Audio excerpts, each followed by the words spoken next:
بے دردی سے مارنے کے پیچھے اصل ہاتھ کس کا تھا، جو کہ اس وقت پاکستان کے پریزیڈنٹ بھی کہلائے جاتے تھے۔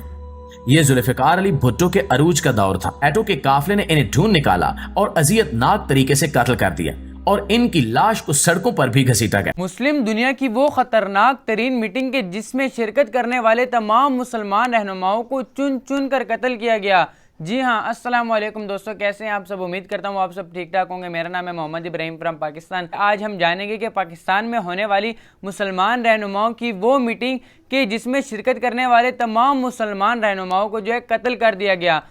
یار سننے میں بھی بہت عجیب سا لگ رہا ہے۔ مجھے پتا ہے کہ آپ کو میری بات پہ یقین نہیں آ رہا ہوگا، تو یار چلیے پھر چل کے خود ہی دیکھ لیجئے کہ کیسی ہوئی وہ میٹنگ اور پھر کیوں ہمارے مسلمان رہنماؤں کو جو ہے چن چن کر جو ہے غیر ملکیوں نے قتل کیا۔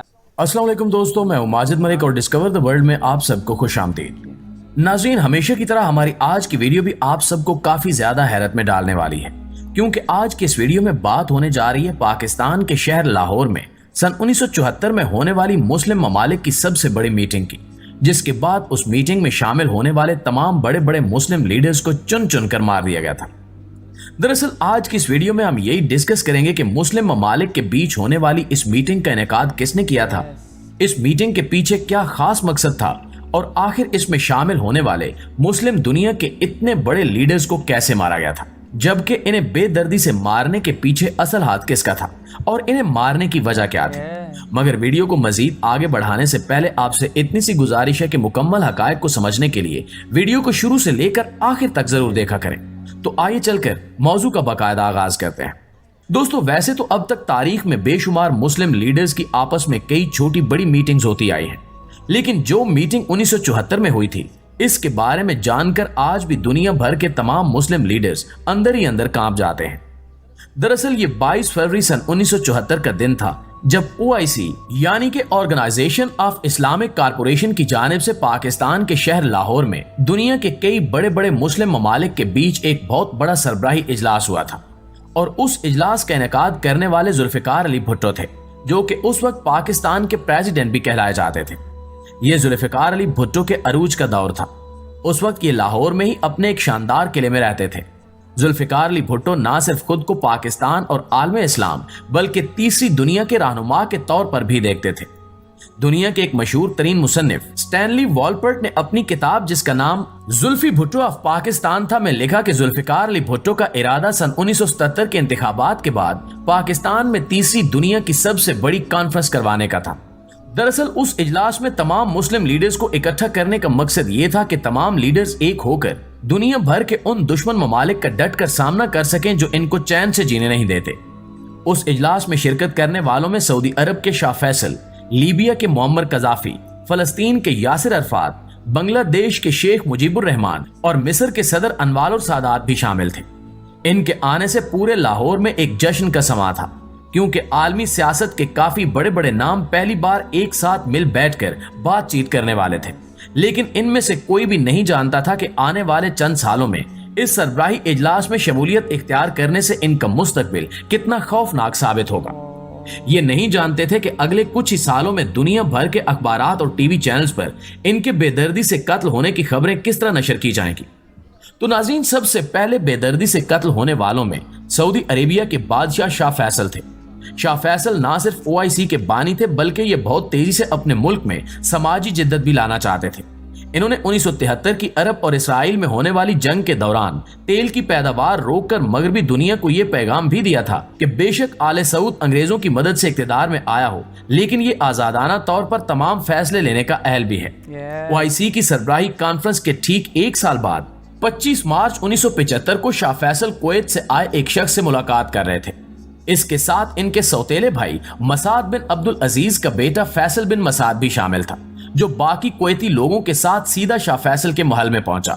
شاہ فیصل نے اسے دیکھتے ہی پہچان لیا اور اپنا ماتھا اس کے آگے کیا تاکہ وہ اسے چوم سکے، لیکن اس نے ماتھا چومنے کی بجائے ایک جیب سے پستول نکالا اور گولی چلا دی۔ ایک گولی شاہ فیصل کی ٹھوڑی پر لگی اور دوسری ایک کان کو چھوتے ہوئے گزر گئی۔ شاہ فیصل کو فوری طور پر اسپتال تو پہنچایا گیا، مگر وہ زیادہ دیر زندہ نہ رہ سکے اور راستے میں ہی دم توڑ گئے۔ اس کے بعد فیصل بن مسعد نے اپنے آپ کو پولیس کے حوالے کر دیا، جس کے بعد 18 جون سن 1975 کو سزا میں اس کا سر قلم کر دیا گیا۔